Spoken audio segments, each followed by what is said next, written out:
Ya, eh, Bismillah. Assalamualaikum warahmatullahi wabarakatuh. Baik, sebelum kita mulai, bisa diberikan feedback apakah suara saya bisa didengar dengan jelas?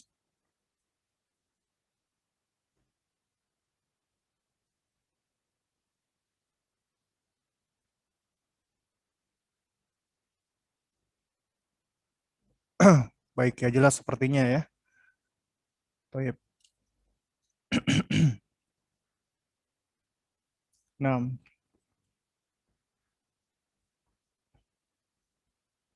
ya, sebentar. Tadi mana tadi? Share screen.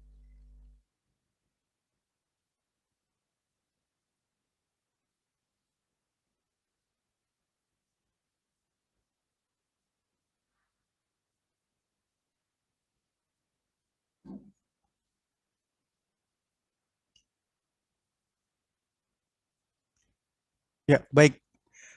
Eh, Tampilannya di share screen ini muncul ya. Alhamdulillah. Oh, baik, muncul ya. Baik. Kalau gitu kita mulai.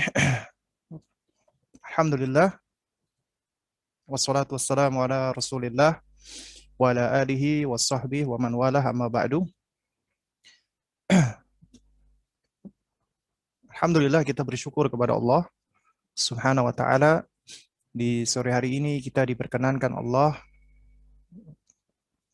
tabaraka wa taala untuk melanjutkan kembali ya kajian kita, yaitu syarhu thalathatil usul wa adillatiha.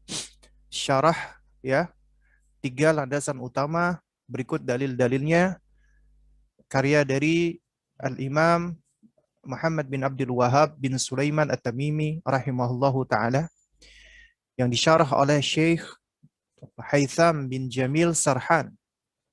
Ya, beliau adalah seorang pengajar al-mudarris bil Masjidin Nabawi, di Masjid Nabawi, ya. Nah, di antara keunikan ya syarah beliau ini sebagaimana sudah saya terangkan di pertemuan yang lalu, adalah beliau bisa mengemas pembahasan dengan bentuk skematik atau bagan-bagan ya, sehingga bisa lebih sistematis dan mudah untuk dipelajari dan dipahami. Nah, di kesempatan yang lalu kita sudah membahas ya berkenaan dengan buku ini, kemudian juga kita sudah membahas tentang kerangka atau frame yang akan kita pelajari ya, yaitu ya kita akan mempelajari di antaranya adalah al-masail al-arba'ah ya. Ada 4 perkara yang wajib kita ketahui, baru kemudian usulul thalatha ya, 3 landasan utama ya, atau salah satu usul ya, dan seterusnya. Dan kita insya Allah di sore hari ini kita akan membahas di poin yang pertama ya, yaitu al-masail al-arba'ah ya. Al-masail al-arba'ah, 4 perkara penting ya. Nah, apa yang dimaksud dengan al-masail al-arba'ah di sini sebagaimana disebutkan oleh Syekh Haytham ya, hafizahullah taala. Nah, oleh karena itu makanya kita baca dulu matannya ya. Matan atau konten isi dari buku yang ditulis oleh Syekhul Islam Muhammad bin Abdul Wahab rahimahullahu taala, yang kemudian nanti akan disyarah, diterangkan, dijelaskan oleh Syekh Haytham. Ya. Qala al-muallifu rahimahullahu taala. Penulis ya matan ini yaitu Thalathatul Usul, yaitu Syekhul Islam Muhammad bin Abdul Wahab rahimahullahu taala. Afwan, ini di sini ada keterangan, Afwan layarnya hitam Ustadz, tidak muncul screen-nya. Ini dialami oleh apa semuanya kah atau sebagian saja? Oh, toyib. Ini ada informasinya muncul ya, keluar nih. Alhamdulillah, Jelas, anak Ustaz. enggak. Oh jelas ya, baik. Baik ya. Toyib. Jadi mungkin yang tidak nongol di layarnya mungkin bisa di refresh ya, atau mungkin bisa dilihat di YouTube tadi ini atas masukan dari teman-teman. Toyib. Ya, kita lanjutkan lagi ya. Qala al-muallifu rahimahullah taala, penulis risalah ini yaitu risalah Thalathatul Usul ya, Syekhul Islam Muhammad bin Abdul Wahhab rahimahullah taala berkata, Bismillahirrahmanirrahim. Dengan menyebut nama Allah yang Maha Pengasih, Maha Rahman, lagi Maha Penyayang. Ya, i'lam rahimakallah. Ketahuilah ya, semoga Allah merahmatimu. Semoga Allah menyayangimu. Semoga Allah mengkaruniakan rahmat untukmu. Annahu yajibu alaina ta'allumu arba'i masailah. Ya, sesungguhnya wajib atas kita untuk mempelajari 4 perkara. Nah, ini yang disebut dengan ya al-masail al-arba'ah. 4 perkara. Apa itu al-ula?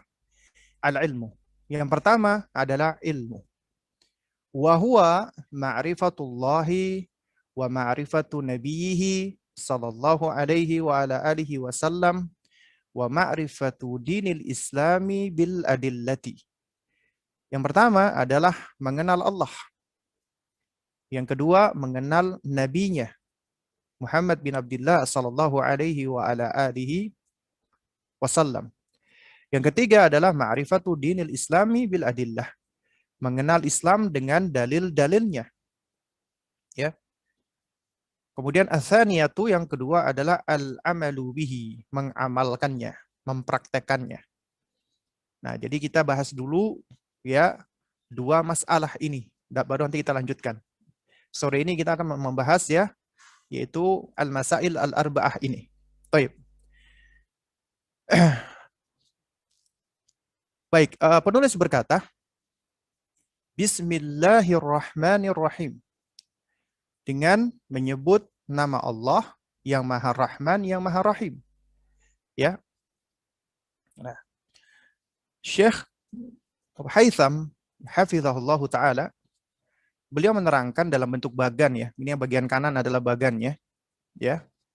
Beliau menerangkan sababu ibtida'i al-musannif al-matan bil basmalati. Sebab ya penulis mengawali matan bukunya ini dengan bismillah. Kenapa kok beliau awali dengan bismillahirrahmanirrahim? Ya. Nah, di sini beliau terangkan ya setidaknya ada 3 alasan.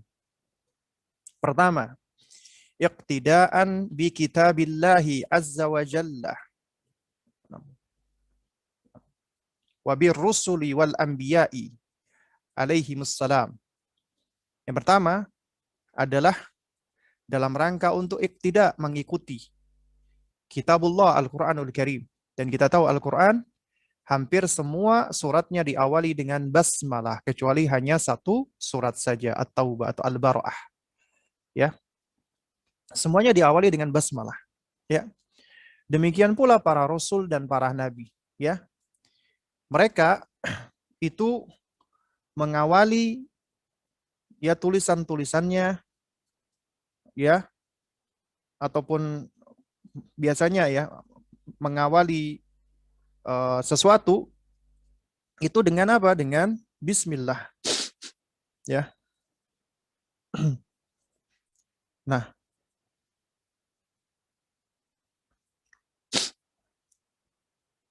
jamaah sekalian yang dimuliakan Allah Subhanahu wa taala.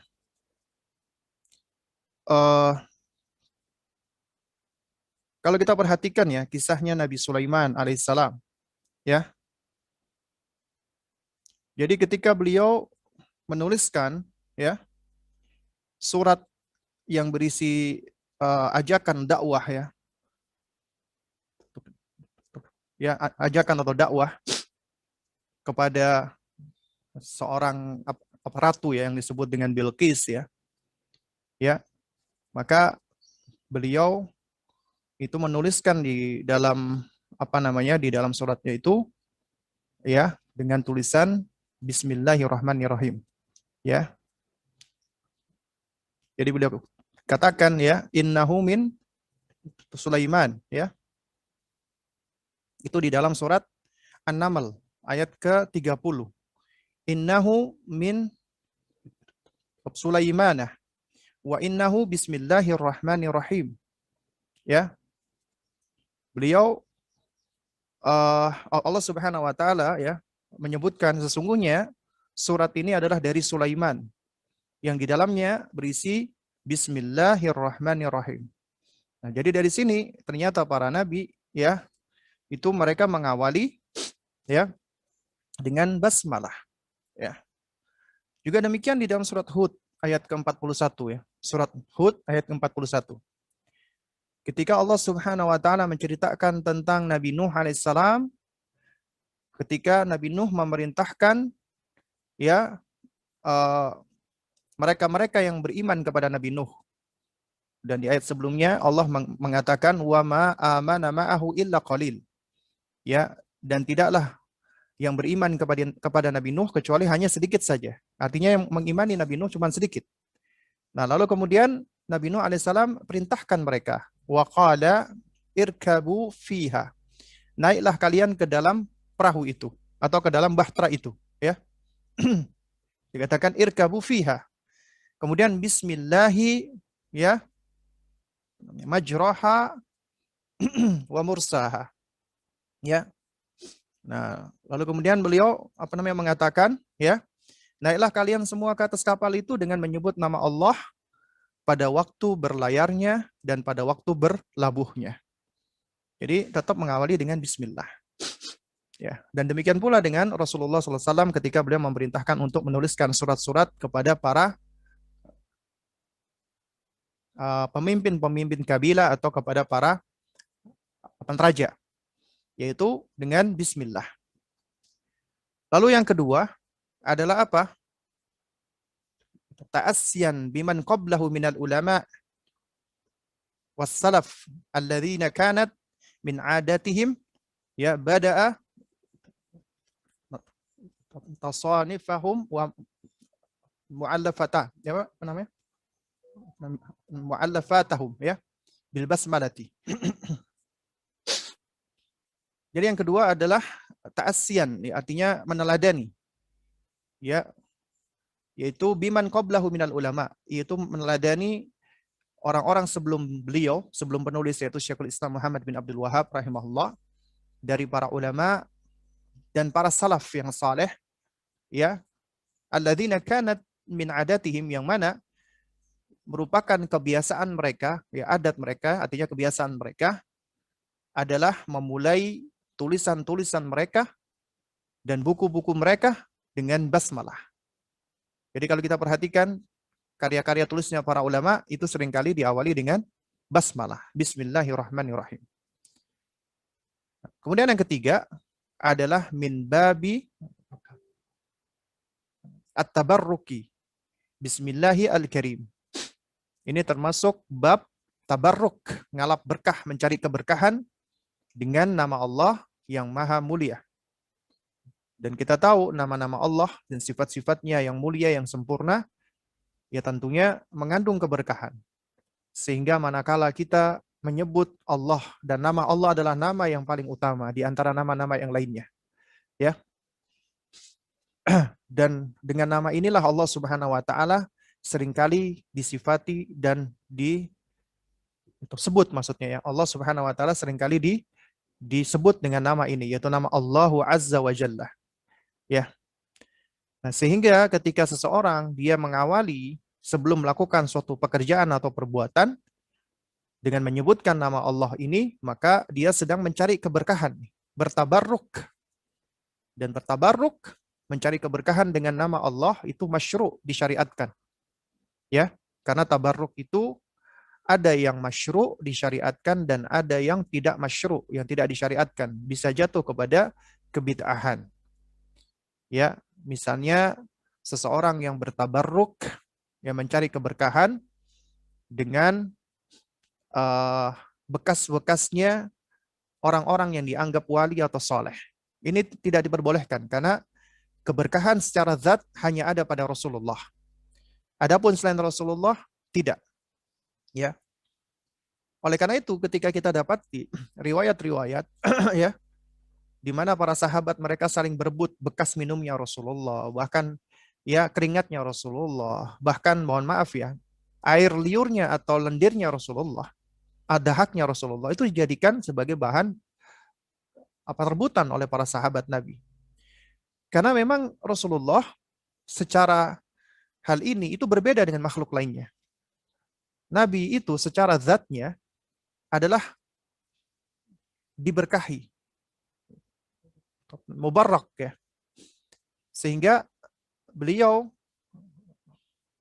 alaihi salatu wassalam ya secara physically ya, secara fisiknya itu mengandung keberkahan. Adapun setelah Rasulullah SAW wafat, maka sudah tidak ada lagi ya keberkahan dari umat beliau secara fisik ya. Jadi secara fisik nggak ada. Mungkin keberkahan ada dari sisi usia, dari sisi ilmu dan yang semisalnya. Itu memang ada. Ya. Tapi secara fisik tidak ada. Karena itu siapa yang mencari keberkahan dari bekas celupan, bekas minum, atau semburan dari orang-orang yang dianggap soleh selain Rasulullah, maka itu semua adalah perkara-perkara yang bid'ah. Ya, ini tabaruk yang tidak disyariatkan. Kita tahu manusia yang paling mulia setelah para nabi dan rasul adalah sahabat Nabi. Abu Bakar radhiyallahu taala anhu contohnya. Tidak kita dapati ada riwayat manusia-manusia ketika menjumpai beliau, mereka berebut untuk mengambil berkahnya. Padahal manusia yang paling istimewa setelah Rasulullah adalah siapa? Beliau. Demikian pula kita tidak dapati riwayat-riwayat dari Umar radhiyallahu taala anhu, ataupun Utsman radhiyallahu taala anhu, ataupun Ali radhiyallahu taala anhu. Kalaupun ada, seringkali itu adalah riwayat-riwayat yang maudhu, yang palsu, bahkan la aslalahu, tidak ada asal usulnya, yang dibuat-buat oleh para pendusta-pendusta hadis ya. Ini di antara tabaruk yang tidak dibenarkan. Juga di antaranya ketika seseorang bertabaruk di makam-makam atau kuburan-kuburan. Ini juga suatu hal yang tidak disyariatkan ya. Jadi seseorang dia ya ketika mencari keberkahan, maka cari keberkahan dari hal-hal yang memang ada keterangannya, ada dalilnya. Ya, dari Al-Quran dan dari sunnah Nabi yang mulia alaihi wassalam. Ya, karena kita tahu yang namanya al-barakah itu artinya adalah secara bahasa an-nama. Ya, sesuatu yang bertumbuh, waziyadah, dan tambahan, dan kathratul khair, yaitu kebaikan yang banyak. Itulah al-barakah. Dan tidak ada yang tahu apakah ini memiliki keberkahan atau tidak kecuali Allah Subhanahu wa taala dan manusia yang Allah beritahu, yaitu para nabi dan rasul. Ya. Karena secara asal makhluknya Allah itu sama.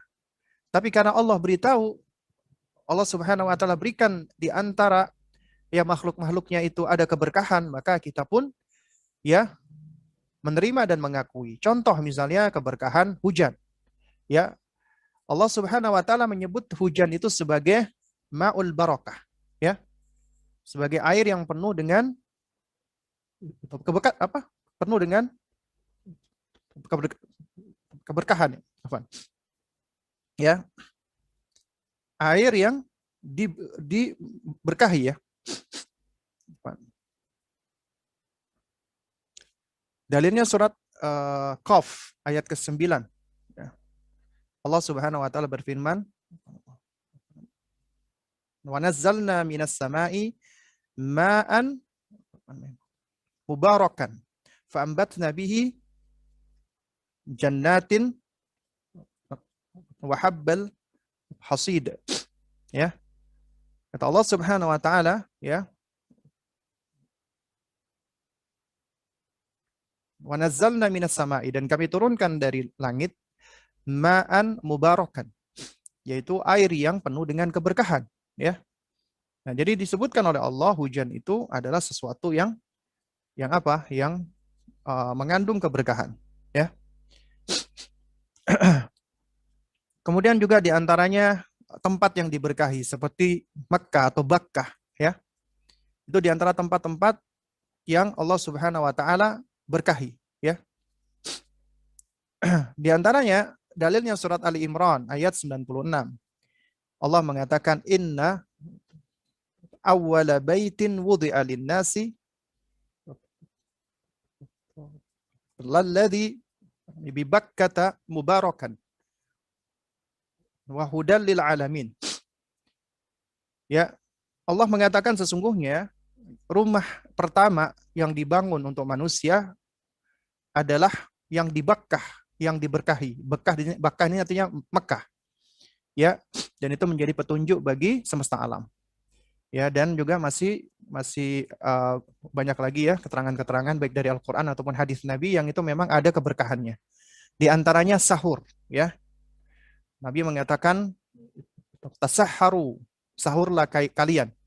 Ya, kenapa? Fa inna fis sahuri barakah. Karena sesungguhnya di dalam sahur itu, makanan sahur itu ada keberkahan. Ya. Nah, oleh karena itu Nabi SAW memerintahkan kita untuk sahur. Ya. Nah, jadi kita dianjurkan untuk mencari keberkahan. Nah, oleh karena itu, ya, keberkahan yang paling utama, yang paling tinggi adalah tentunya ya nama-nama Allah, sifat-sifat Allah. Karena Allah Subhanahu wa taala ya adalah yang lebih utama ya apa namanya dengan keberkahan ini. 6.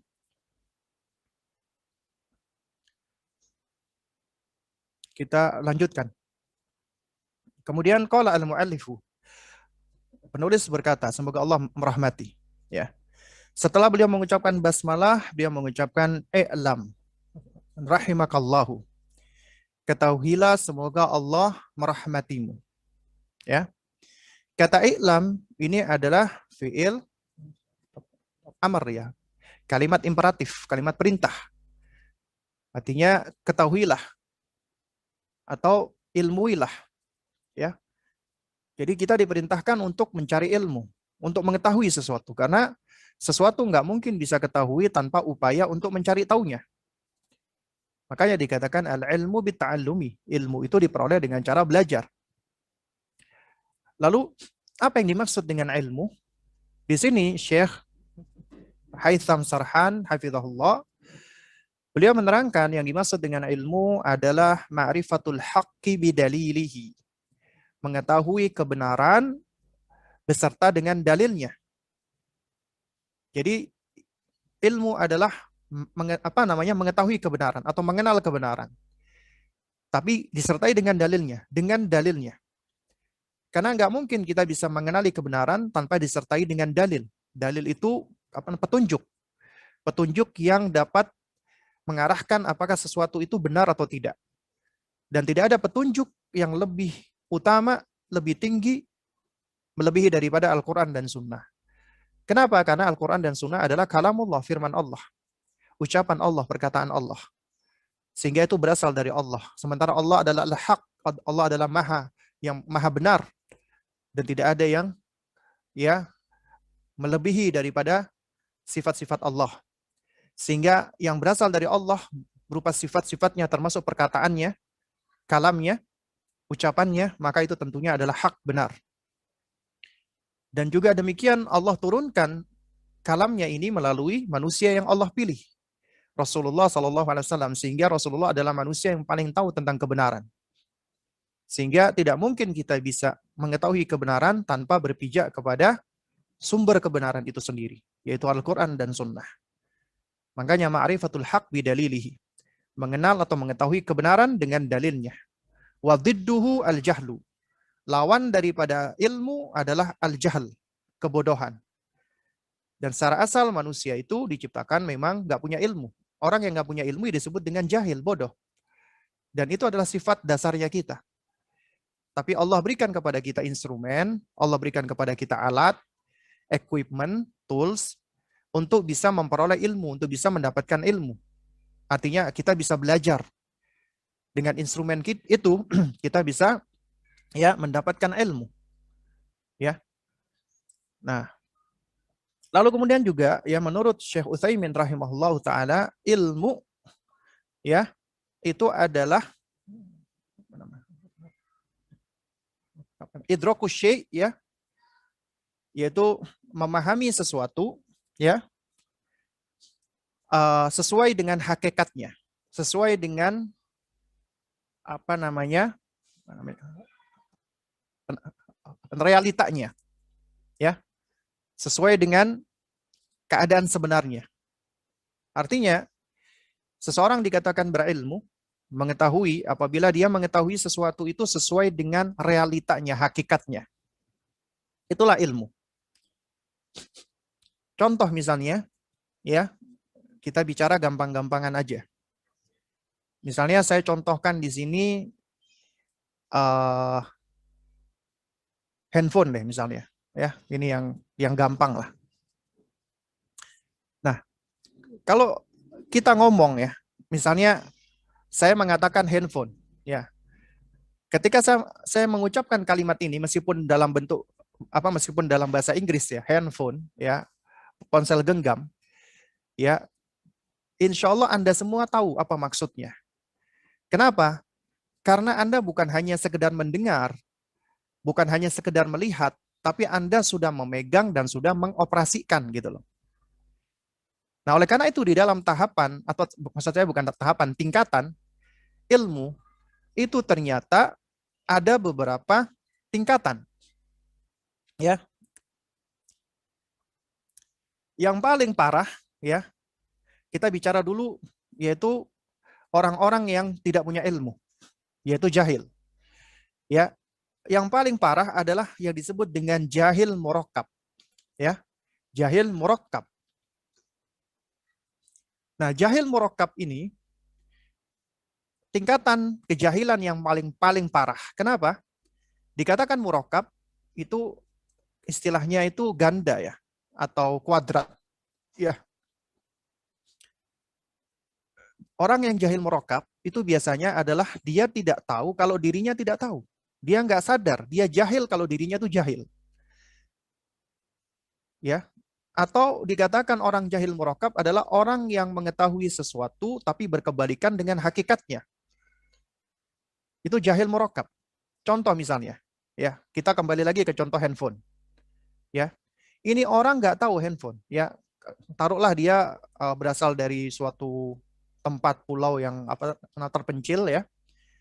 Ya, lalu kemudian dikarenakan mohon maaf ya kalau bahasanya agak kasar, ya, dikarenakan kesoktahuannya, ketika ada orang mengatakan handphone, wah, dia langsung tahu. Dia langsung seakan-akan tahu. Oh iya, saya tahu itu. Itu kan yang dipakai buat ini kan, buat makan itu kan, yang bentuknya begini kan, itu yang dipakai buat makan. Nah, gambarannya dia sendok ternyata misalnya. Ya, nah ini berarti dia adalah orang yang jahil, jahilnya murakkab gitu loh. Ya. Dia mengetahui sesuatu tapi berkebalikan atau berlawanan dari hakikatnya. Atau juga orang-orang yang dia nggak sadar kalau dirinya nggak tahu. Ini orang jahil murakkab.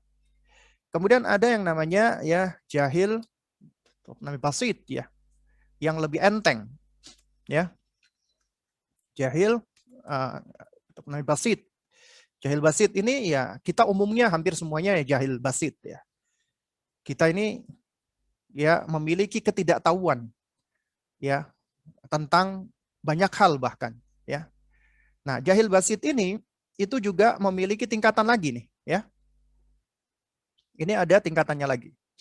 Yang pertama adalah waham. Waham. Apa tuh waham? Waham itu adalah orang yang dia itu ya antara tahu dan tidak tahunya, lebih banyak tidak tahunya. Ya. Jadi ketidaktahuan dia terhadap sesuatu itu lebih banyak ketidaktahuannya daripada tahu. Itu waham. Ya. Ya, ini disebut dengan waham. Jadi yang tidak dia ketahui itu lebih banyak. Ya, contoh misalnya, ya, ada seseorang dia mungkin pernah mendengar handphone, ya. Nah, tapi dia cuma sekedar mendengar dan dia nggak tahu bagaimana deskripsinya. Jadi ketidaktahuan dia lebih banyak daripada yang dia tahu. Nah, ini kebanyakan manusia-manusia saat ini, ya khususnya ketika kita bicara, ya contohnya lagi adalah tentang masalah COVID ini, itu banyak yang seperti ini. Imma jahil murakab atau waham. Tapi kalau waham ini masih mending ya. Artinya dia masih mudah untuk diedukasi. Tapi jahil murakab itu paling susah diedukasi. Kenapa? Karena dia merasa dirinya pinter. Orang yang sudah merasa pinter itu sulit untuk diberitahu. Ya. Nah, sementara orang yang jahil basit itu dia masih besar kemungkinannya untuk diberitahu, gitu loh. Nah, orang yang waham ketidaktahuannya lebih besar daripada uh, tahunya dia. Kemudian tingkatan berikutnya adalah syak, ya. Nah, kita tahu syak itu adalah keraguan-raguan ya. Nah, ini tingkatan orang yang tahu dan tidak tahunya itu 50-50 gitu loh, ya. Jadi ya dia tahu handphone, nah cuman dia agak sedikit ragu-ragu, bukan sedikit, dia juga apa ragu-ragu gitu loh. Jadi kadar ketidaktahuannya dia kurang lebih sama dengan kadar tahunya dia. Kemudian tingkat yang lebih tingginya adalah zon. Ya. Nah, kalau zon ini itu tahunya dia lebih banyak daripada ketidaktahuannya dia. Ya. Jadi dia punya ilmu. Oh, saya tahu kok handphone dipakai buat telepon ya kan? Nah, cuman ada hal-hal yang dia tidak ketahui, misalnya bagaimana cara mempergunakannya atau menfungsikannya. Nah, baru kemudian yang ketiga adalah orang yang berilmu, ya, orang yang alim, ya. Orang yang alim ini juga bertingkat. Artinya orang yang alim dia mengetahui sesuatu sesuai dengan hakikatnya, ya. Tahu dia sesuai dengan realnya, bagaimananya, hakikatnya. Dia tahu, gitu loh. Jadi seperti tadi, ya, orang yang istilahnya contoh ya tadi handphone ya, berarti dia tahu handphone itu bagaimana bentuknya, fungsinya untuk apa, bagaimana mengoperasikannya. Nah, itu adalah orang yang alim. Nah, tapi orang alim ini juga dijelaskan juga bertingkat lagi, ya. Karena sejatinya orang-orang yang berilmu, pengetahuannya dia itu membuahkan yakin, ya, membuahkan keyakinan. Ya, umumnya seperti itu. Nah, kemudian para ulama menerangkan, ya ini juga berangkat dari Al-Qur'an. Ada ilmu yakin namanya. Ilmunya membuahkan keyakinan. Seperti contohnya kita saat ini, kita meyakini Allah itu ada. Surga neraka itu ada. Ya, malaikat itu ada. Meskipun kita tidak pernah melihatnya. Tapi kita yakin ada. Itu ilmu yakin namanya, ya. Sama seperti orang yang dia pernah melihat misalnya ya, kita pernah melihat ada produk yang masih konsep ya, misalnya produk merek merek A gitu ya. Seri A, merek A, seri sekian. Itu sudah ada konsepnya. Nah, dia tahu, oh ini ada produk seperti ini, tapi dia belum pernah melihat langsung ya. Jadi dia cuma mendapatkan informasi deskripsinya. Ini loh nanti dari brand A mengeluarkan produk layarnya sekian inci, kemudian seperti ini gitu loh. Nah, akhirnya karena yang menyampaikan misalnya taruhlah yang menyampaikan ini adalah salesnya produk tersebut, akhirnya dia oh berarti ini informasi yang kredibel, dia yakin dengannya. Itu gampangannya begitu. Jadi itu adalah ilmu yakin. Sama seperti orang-orang yang saat ini ya, yang kita misalnya belum, ya alhamdulillah Allah jaga ya, kita nggak kena COVID ya. Tapi kita tahu COVID itu ada, real, nyata. Ada di sekeliling kita orang-orang yang kena penyakit ini, bahkan wafat meninggal dunia itu. Nah itu ilmu yakin. Baru kemudian yang berikutnya adalah ainul yakin. Ya, ainul yakin mereka adalah orang-orang yang keyakinannya itu lebih tinggi lagi. Kenapa? Karena dia melihat dengan mata kepalanya sendiri. Nah ini nanti ainul yakin ini adalah bagi mereka-mereka yang ketika ya jangankan di yaumil hisab, ketika seseorang sudah meninggal dunia, kemudian dia diuji, dia mendapatkan ujian ya, dengan didatangkan malaikat bertanya ya tentang yang akan kita pelajari ini ya. Salatatul usul, man rabbuka wa ma dinuka wa man nabiyuka. Kemudian dia lulus ujian ini, maka dia akan mendapatkan kenikmatan kubur. Nah, di antara kenikmatan kubur, alhamdulillah. Ya, nah di antara kenikmatan kubur ini itu yang diterangkan oleh para ulama ya, dari sejumlah riwayat adalah selain dilapangkannya kuburannya, akan ditampakkan tempatnya nanti di yaumil akhir, yaitu surga. Ini ngelihat surga ini, ngelihat tempatnya nanti itu sudah bahagianya luar biasa. Cuman sekedar ngelihat ditampakkan tempatnya dia. Nah ini ainul yakin meskipun dia belum masuk nih. Demikian pula orang-orang yang tidak lulus dengan pertanyaan dari malaikat tadi ketika diuji, nggak bisa menjawab man apa rabbuka. Dia menjawabnya ya wa ma dinuka. Dia nggak bisa menjawab meskipun dia muslim. Kenapa? Karena dia cuma sekedar beragama tapi nggak belajar dan tidak berislam secara sebenarnya, tidak kafah. Oleh karena itu tidak ada jaminan seorang muslim ketika meskipun dia di dunia ditanya tentang siapa Tuhanmu, Allah, dia bisa jawab, tapi diuji di kuburan ya, ketika malaikat datang belum tentu dia mampu menjawabnya. Ya. Nah, lalu kemudian apa? Kemudian akhirnya dia tidak lulus ujian, maka dia mendapatkan siksa kubur. Disempitkan kuburnya, makamnya. Amalnya itu dibentukkan ya seperti makhluk yang sangat jelek, bau.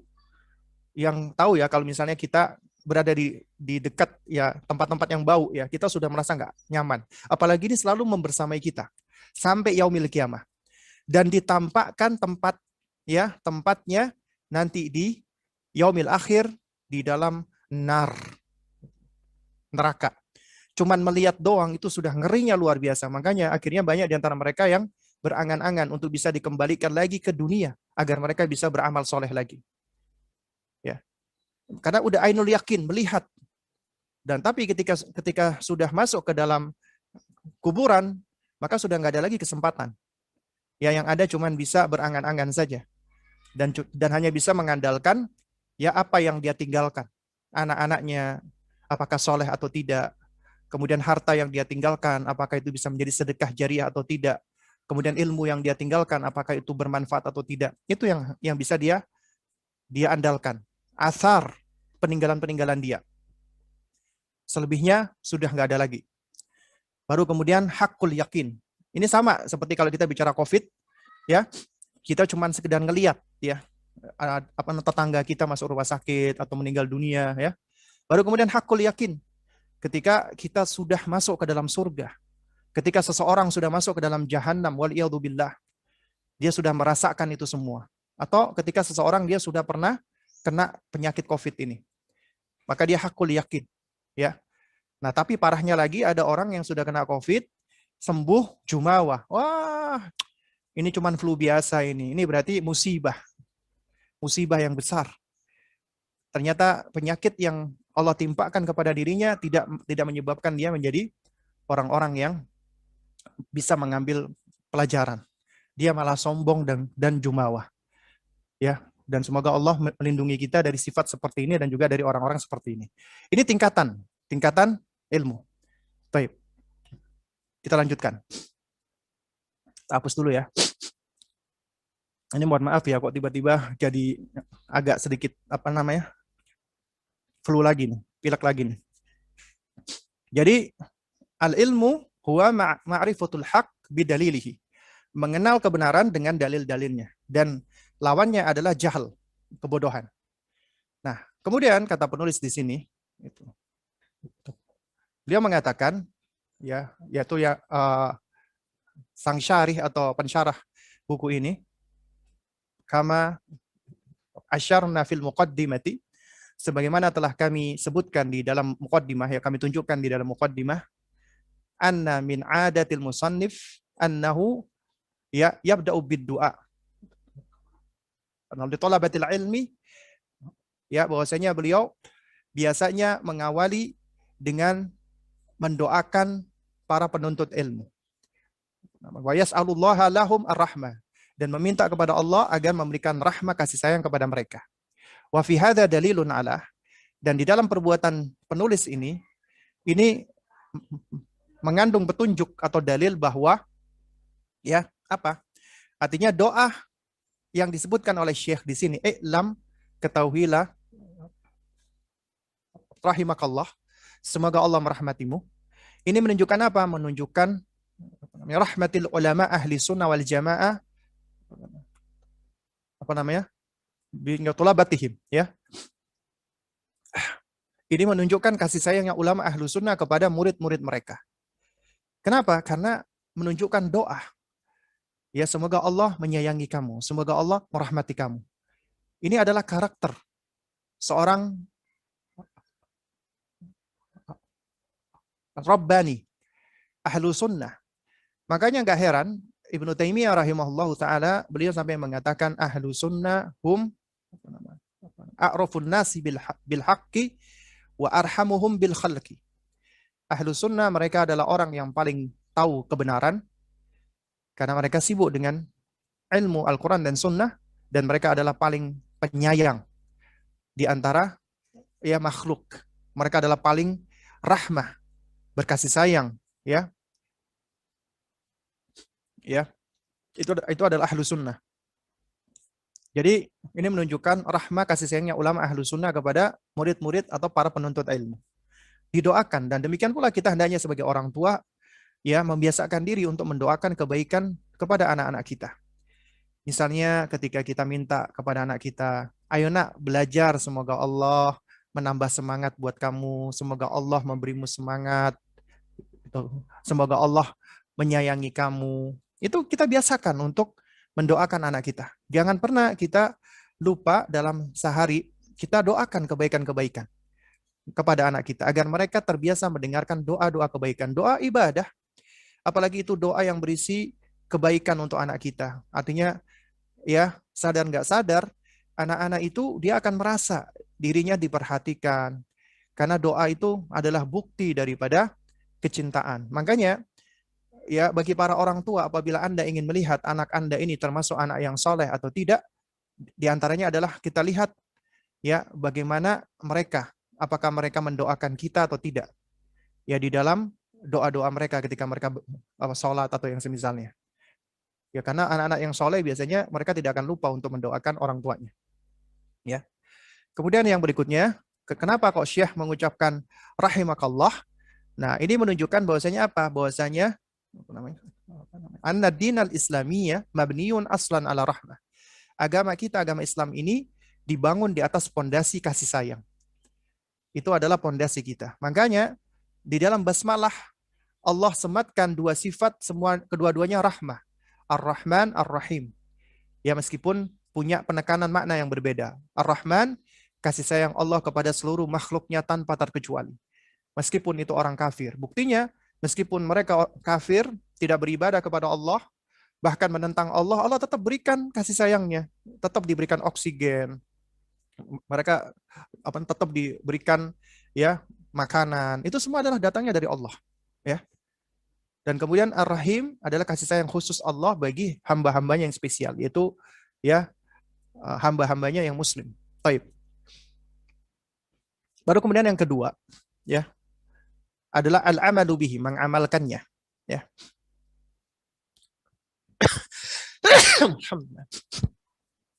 Ya, yang kedua adalah mengamalkan. Jadi setelah berilmu adalah mengamalkannya.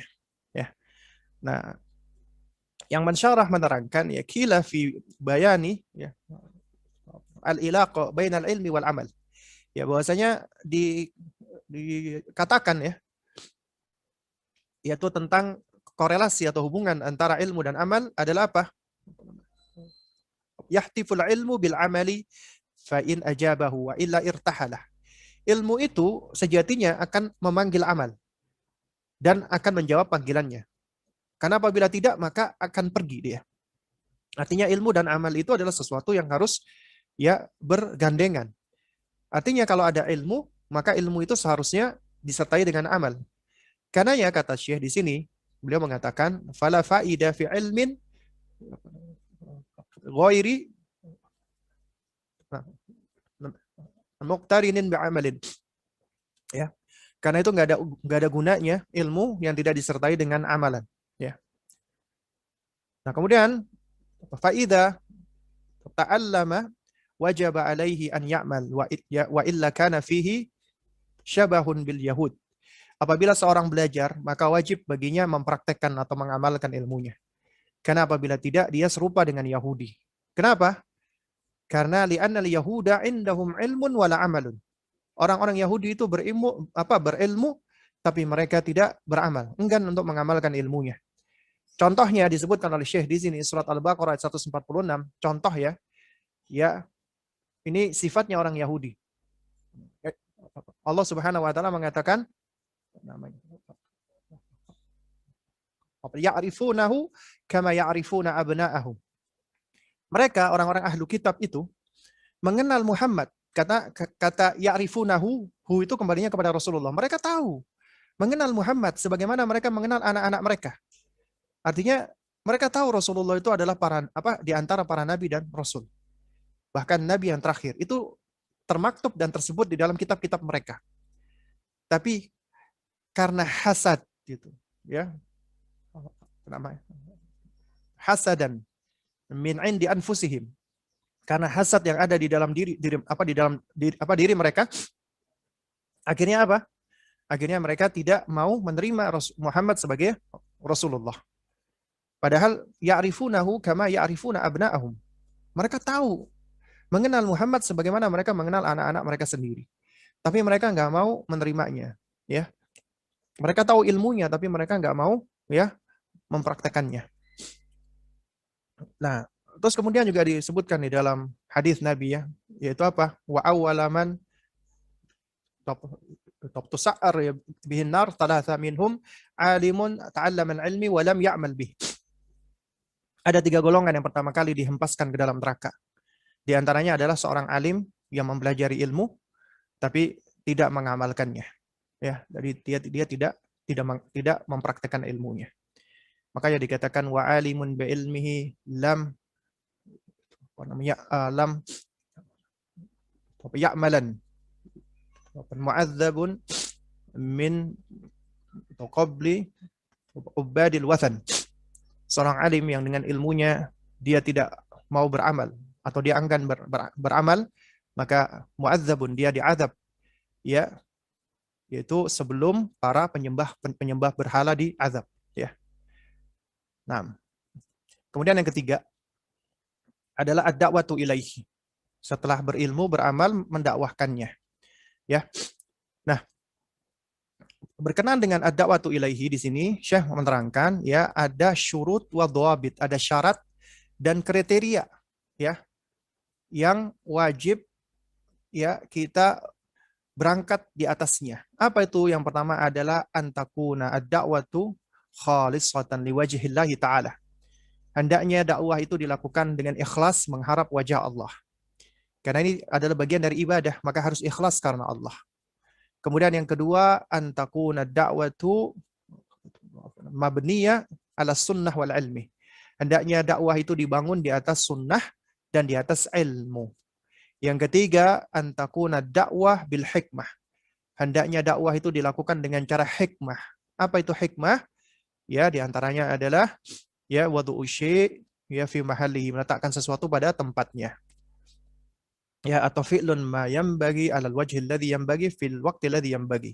Melakukan sesuatu dengan benar, dengan cara yang benar dan di waktunya yang benar. Itu hikmah. Dan yang keempat adalah apa?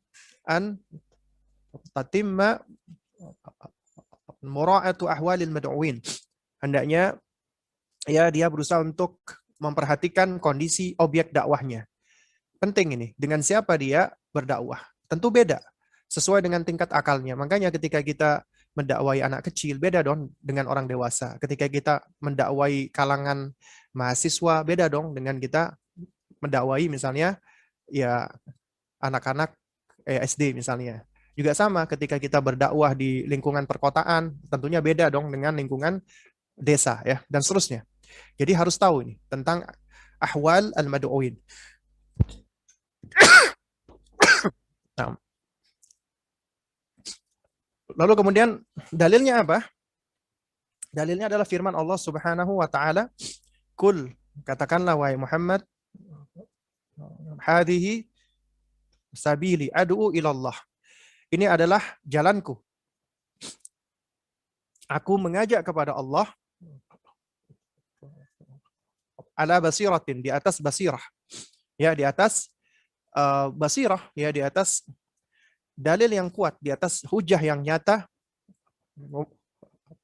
Waman ittaba'ani, dan juga orang-orang yang mengikuti aku. Artinya aku dan orang-orang yang mengikuti aku, ya, yakni adu'u ilallah ala basirah, itu mengajak kepada Allah di atas argumentasi yang nyata, dalil yang nyata, hujah yang nyata.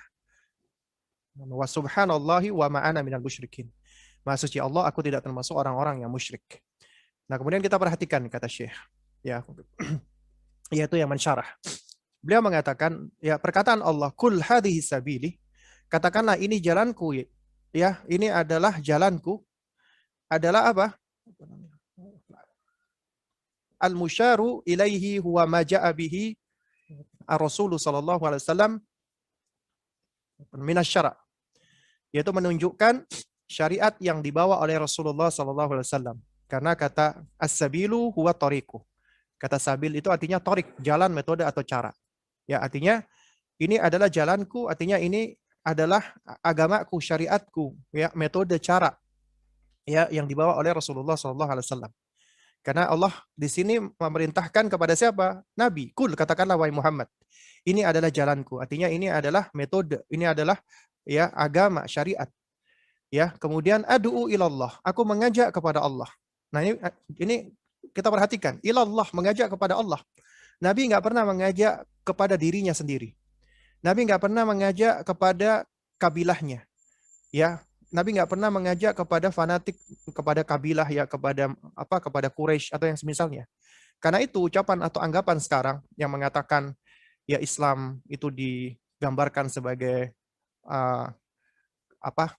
sebagai budaya Arab dan yang semisalnya, maka ini adalah berangkat dari orang-orang yang sentimen dengan Islam itu sendiri sebenarnya.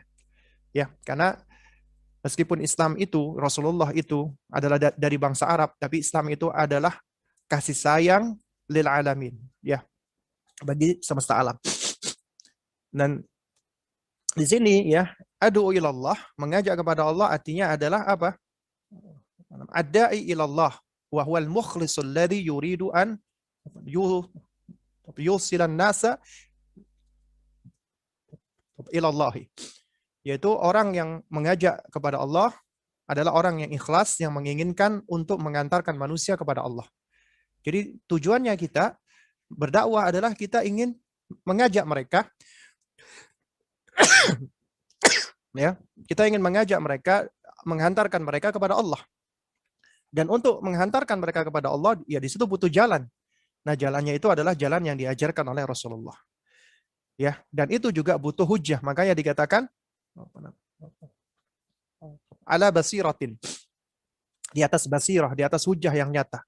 Artinya alal basirah, yaitu maknanya adalah al-ilm. Dan ilmu di sini tashmalu huna al-ilma bi, ya, jadi ilmu di sini itu mencakup, ya, pertama adalah apa? Asy-syar'i, mengetahui syariat. Yang kedua adalah yaitu mengetahui apa namanya? Halil mad'u, kondisinya objek dakwah. Yang ketiga adalah mengetahui at-thariq al-musil ilal maqsudi, mengetahui cara atau jalan yang dapat menghantarkan kepada tujuan. Ya, jadi inilah di antara maksud basirah. Dia harus tahu syariatnya, dia harus tahu kondisi objek dakwahnya, dia harus tahu bagaimana cara yang tepat untuk bisa mengantarkan kepada tujuannya. Kemudian kata Syekh di sini, ya, kata yang mensyarah yaitu Syekh Haytham, ya, ka'anna al-mu'allif rahimahullah yaqul idza ta'allamta thumma amilta wajaba 'alaika an tasira ala ma kana alaihi Nabi sallallahu alaihi wasallam nama was sahabatu was salafus salih. Ya, wassalafus salih. Seakan penulis berkata, jika engkau belajar, mempelajari, lalu mempraktekannya, maka wajib atasmu untuk meniti di atas jalannya Nabi, sahabat, dan para salafus saleh. Kenapa? Karena Allah Subhanahu wa taala berfirman, "Qul hadhihi sabili ad'u ila Allah ala basiratin ana wa man ittaba'ani." Ya, aku dan para pengikutku ya mengajak kepada ya, nah, ini adalah jalanku ya, aku dan para pengikutku mengajak kepada Allah ya. Idzan la budda minad dakwah. Nah, karena itu makanya kita harus berdakwah ya. Jadi dengan dakwah itu kita berarti harus mengikuti jalannya Rasulullah dan orang-orang yang mengikuti Rasulullah. Karena Nabi mengatakan apa? Ya, Nabi mengatakan, ya ad'u ilallah ala basiratin ana wa man ittaba'ani. Wa man ittaba'ani berarti sahabat dan orang-orang yang mengikuti mereka, yaitu para salafus saleh. Baik. Ini yang bagian terakhir ya. Yang ar-rabi'ah adalah as-sabru 'alal adza fihi. Bersabar di atas segala gangguan di dalamnya. Tadi ilmu, amal, dakwah, yang keempat sabar. Wa dalilu qaulu ta'ala, dalilnya firman Allah Subhanahu wa taala, wal asri, demi masa, innal insana lafi khusrin, sesungguhnya manusia itu berada di dalam kerugian, illa kecuali siapa? Alladzina amanu, mereka orang-orang yang beriman, wa amilus solihat, mereka orang-orang yang beramal saleh, wa tawassau bil haq, dan mereka yang berwasiat dengan kebenaran, wa tawassau bis sabr, dan mereka yang berwasiat dengan kesabaran. Ya. Baik. Nah, apa yang dimaksud dengan sabar? Ya. Nah, di sini syarih pensyarah mengatakan, dzakara al-musannif rahimahullah ba'da da'wah as-sabrah. Penulis rahimahullah berkata setelah dakwah adalah sabar. Ya. Wa ka'annahu yaqulu laka. Seakan-akan beliau itu sedang menyampaikan kepada Anda, innal ladzi yasluku hadha at-tariqa tahsulu lahu umurun kama hasalat lil anbiya wal rusul sallallahu alaihi wasallam fala budda minas sabri. Seakan-akan Syekh mengatakan sesungguhnya orang yang meniti jalan ini, yaitu jalannya para nabi dan rasul di dalam berdakwah, maka dia akan mendapati perkara-perkara yang dialami oleh para nabi dan rasul. Nah, perkara apa itu? Yaitu gangguan-gangguan, halangan-halangan, cobaan-cobaan, kesulitan-kesulitan. Makanya fala budda minas sabri, maka haruslah bersabar. Apa sabr? Apa sabar itu? Secara bahasa lugatan maknanya adalah al-habsu, menahan diri. Adapun secara syar'an, ya secara syariat, istilah adalah habsun nafsi alal asya'i wa anil asya'. Menahan diri dari melakukan sesuatu atau menghindari sesuatu. Itulah yang dimaksud dengan sabar. Nah, ada berapa sabar itu? Ya, Al-Hafidz Ibnul Qayyim rahimahullah ta'ala membagi menjadi 3 macam sabar. Pertama adalah as-sabru ala aqdarillahi al-mu'limah. Yaitu sabar atas takdir Allah yang membuat sedih ya, yang memilukan ya. Yang susah ya. Kemudian yang kedua adalah as-sabru an ma'siyatillah. Bersabar dari kemaksiatan kepada Allah, artinya menjauhkan diri dari kemaksiatan. Kemudian yang ketiga adalah as-sabru ala taatillah. Sabar di dalam melaksanakan ketaatan. Ya, alhamdulillah. Nah, dalilnya ya. Ya. Nah, ini dalilnya kata yang pensyarah ya. Ba'da dzikril masail al-arba'ata tabsaqa al-musannif rahimahullah ad-dalil 'alaiha minal kitab wa hiya suratul asr. Setelah penulis menyebutkan 4 perkara yang penting ini, kemudian beliau menyebutkan dalilnya dari Al-Qur'an, yaitu surat Al-Asr tadi. Ya, kemudian kata syarah ya, wal mu'allif rahimahullah da'iman yadhkuru al-mas'alata maqrunatan bid-dalil. Penulis itu selalu menyebutkan suatu permasalahan diikuti dengan dalil. Beliau menyampaikan suatu masalah, dalilnya ini. Beliau menyampaikan suatu masalah, dalilnya ini. Nah, di sini dikatakan oleh Syekh atau oleh yang mensyarah, kenapa demikian? Limadha? Yang pertama, ya, hatta yurabbiyat taliba ala ittiba'i la taqlid. Agar para pelajar agar para pelajar itu mereka terdidik untuk ittiba, ikut dalil. Ikutin dalil, tidak taklid, tidak sekedar ikut-ikutan doang, ya. Untuk mengikuti dalil tidak taklid. Itu yang pertama. Yang kedua, hatta takuna inda talibi hujjata yaruddu biha 'alal mukhalif. Agar pelajar itu memiliki hujjah sehingga dia mampu untuk membantah orang-orang yang menyeleweng atau yang menyimpang.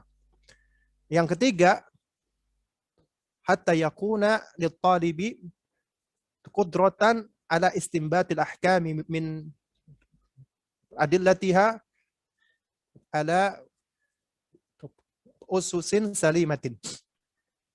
Agar para pelajar dia memiliki kemampuan untuk istimbat, menggali hukum dari dalil-dalilnya di atas pondasi yang selamat. Ini adalah manfaatnya. Karena itu makanya di antara ciri ahlu sunnah adalah mereka tidak pernah lepas dari dalil. Menyebutkan permasalahan, dalil. Menyebutkan permasalahan, dalil. Ya, karena kita nggak bisa lepas. Karena kita memang diperintah untuk mengikuti dalil, bukan mengikuti orang. Toyib, ini yang bagian terakhir. Ya, Syekh setelah menyebutkan dalil dari Quran ataupun hadis, beliau seringkali juga menukilkan ucapan para ulama. Makanya di dalam matanya, ya, setelah mengucapkan al-asr, beliau menukilkan ucapan Imam Syafi'i, ya. Ya. Qala Syafi'i rahimahullah. Imam Syafi'i berkata, lauma anzalallahu hujjatan ala khalqihi illa hadhihi surah lakafathum. Ya, kalau seandainya sekiranya Allah tidak turunkan hujjah kepada makhluknya kecuali hanya surat ini saja, niscaya sudah memadai atau sudah cukup.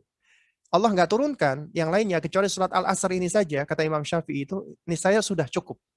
Kemudian waqala al-Bukhari rahimahullah, Imam Bukhari berkata, babun al-ilmu qabla al-qawli wal amal. Bab ilmu dulu sebelum berkata dan beramal. Wa dalilu qauluhu ta'ala. Ini masih ucapan Imam Bukhari, ya, di dalam kitab di dalam sahihnya. Dalilnya adalah firman Allah Subhanahu wa taala, fa'lam annahu la ilaha illallah wastaghfir lidzambika walil mu'minina wal mu'minat. Ketahuilah sesungguhnya tidak ada sesembahan yang hak kecuali Allah, dan memohon ampunlah atas dosamu dan bagi orang-orang beriman laki-laki ataupun wanita. Kemudian kata Syekh, fabada'a bil ilmi qabla al-qawli wal amal. Karenanya beliau memulai dengan ilmu dulu sebelum berkata dan beramal. Kemudian di slide yang terakhir ini, ya, syarih yang mensyarah menerangkan, ya, maksuduhu rahimahullahu ta'ala, maksud ucapan Imam Syafi'i, semoga Allah merahmati, adalah, ya, anna hadhihi surata wahdaha takfi liqiyamil hujjah ala al-khalqi liyata'allamu wa ya'malu wa yad'u wa yasbiru. Maksud ucapan Imam Syafi'i ini adalah bahwa surat Al-Asr itu saja sudah cukup untuk menjadi hujjah bagi makhluknya agar mereka mau belajar, mau beramal, mau berdakwah dan bersabar.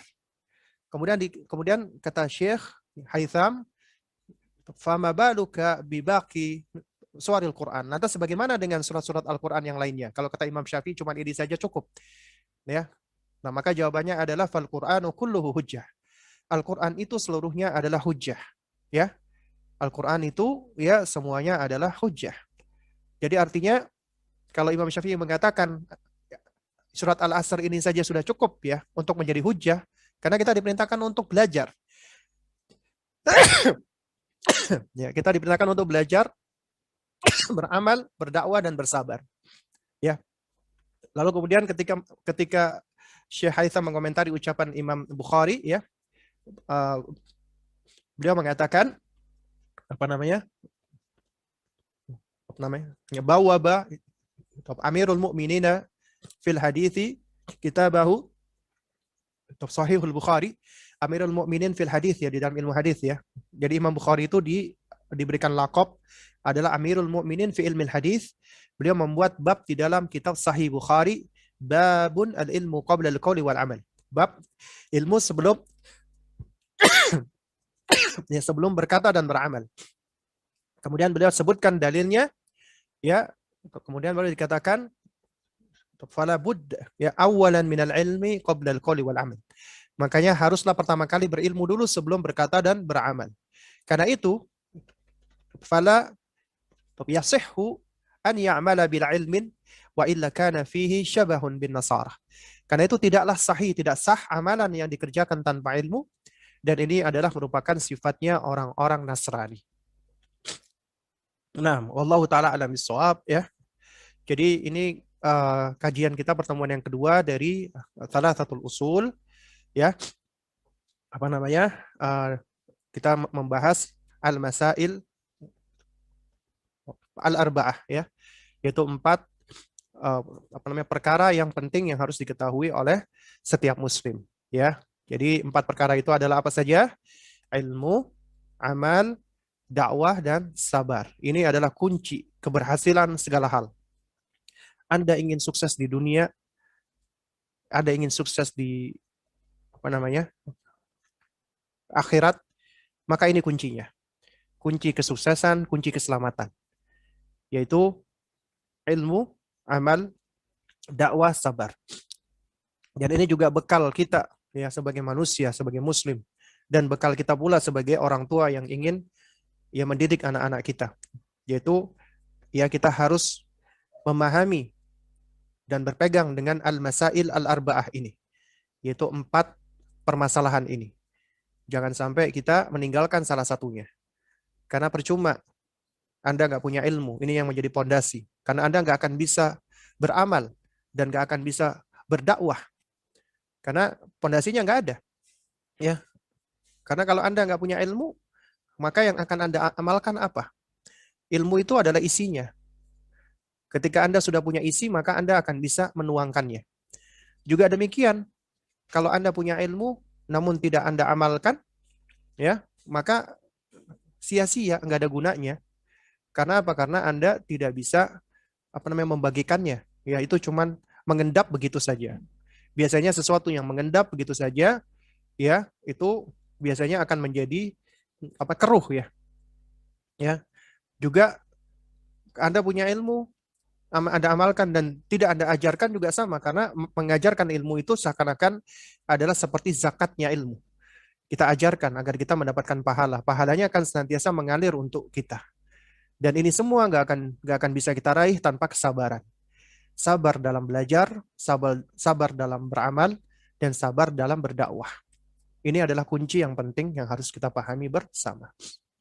Mungkin ini yang dapat saya sampaikan, kurang lebihnya saya mohon maaf jika ada hal-hal yang kurang berkenan ya, dan juga ya mungkin ini qadarullah wa masyafa'ala ya, tiba-tiba saya bersin-bersin lagi ya, apa ada salah makan atau apa ya. Nah, taib.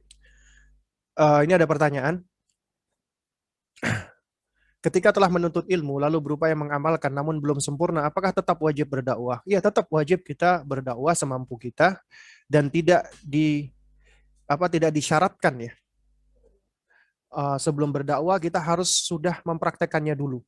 Ya, itu tidak menjadi syarat. Ya, kalau itu dijadikan syarat maka sungguh ya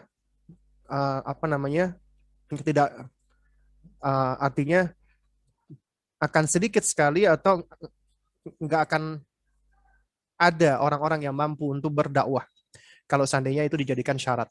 Namun kita tetap wajib untuk mengamalkannya atau mempraktekannya semampu kita sebelum kita mendakwahkannya. Namun bukan artinya ini menjadi syarat. Artinya kita harus mempraktekkan dulu semuanya. Contoh misalnya seperti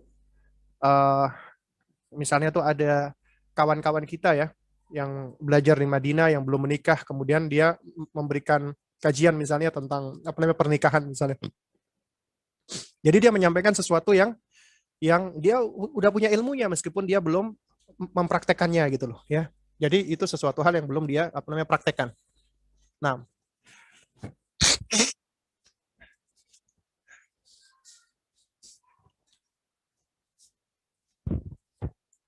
Baik, lalu kemudian sebentar ya.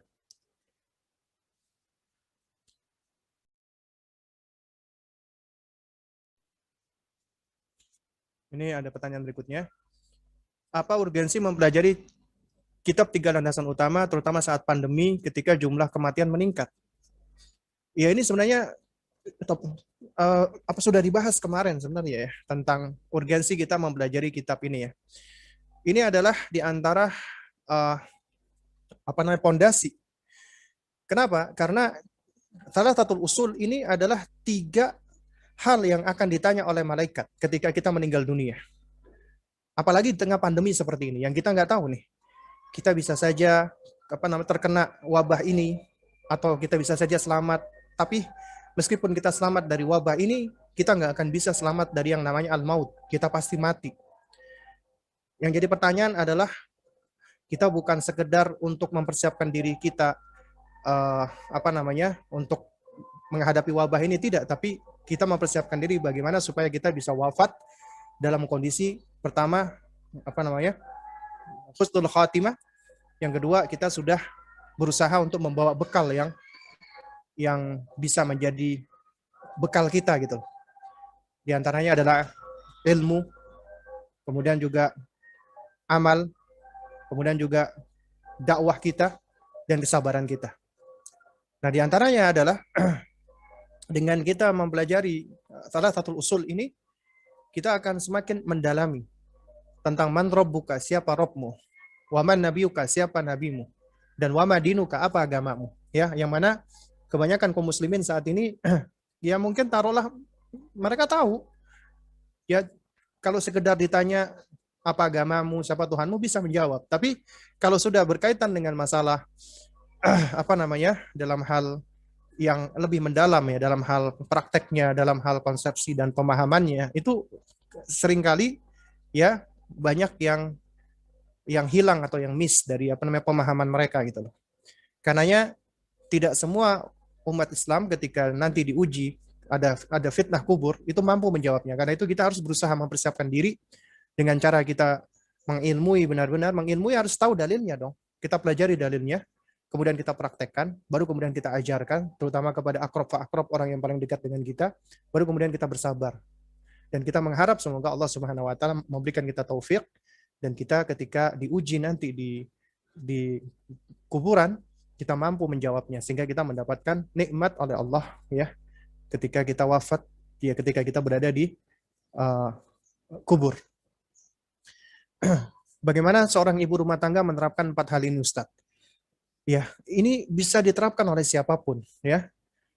Entah itu ibu rumah tangga atau bapak rumah tangga atau seorang pekerja atau mahasiswa atau pelajar, semua bisa menerapkan hal ini. Karena ini adalah suatu perkara, 4 hal yang harus dimiliki oleh siapapun.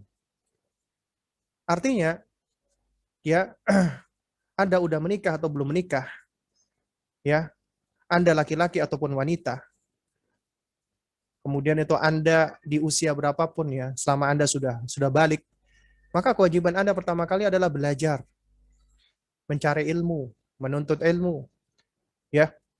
Dan ilmu yang paling penting nanti akan kita bahas di pertemuan berikutnya. Ketika tadi dibahas ya al-ilmu wa huwa ma'rifatullah, ya, wa ma'rifatur rasul, wa ma'rifatu dinil Islam bil adillah.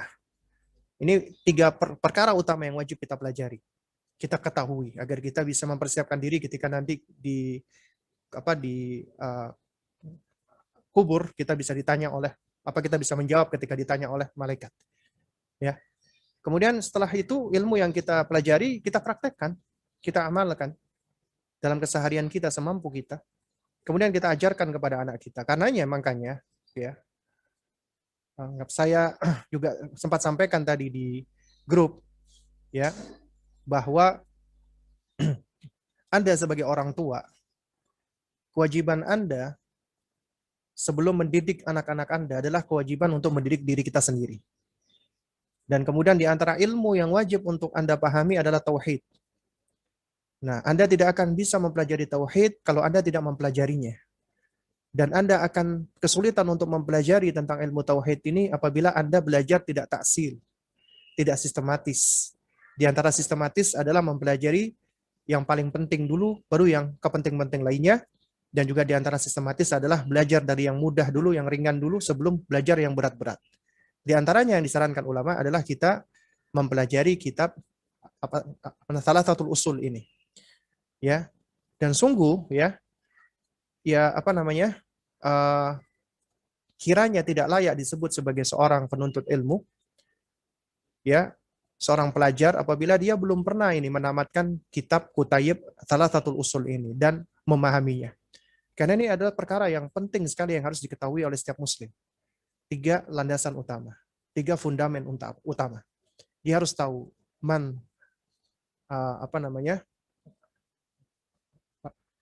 Rabbuka, siapa Rabbmu, ya, waman nabiyuka, siapa nabimu, wamadinuka, dan apa agamamu. Bil adillah, dengan dalil-dalilnya tentunya. Karena kita belajar agama tidak cuma ikut-ikutan, tidak cuma mengambil dari fulan dan fulan, tapi kita mengambil ilmu, kita mencari tahu dalilnya. Kita mengikuti ustadz bukan karena ustadznya, tapi karena dalilnya. Dan ustadz itu tidak diikuti karena personnya, tapi karena dalilnya. Ya, jadi yang menjadi acuan adalah dalil. Karena itu ketika Anda belajar, makanya di antara manhaj Ahlussunnah adalah harus selektif. Belajar mencari ustadz. Dan ini di antara bentuk cara kita menuntut ilmu. Selain taksil, selektif di dalam belajar. Hati-hati di dalam mengambil ilmu. Ya, tidak boleh sembarangan. Makanya para ulama mengatakan ilmu itu adalah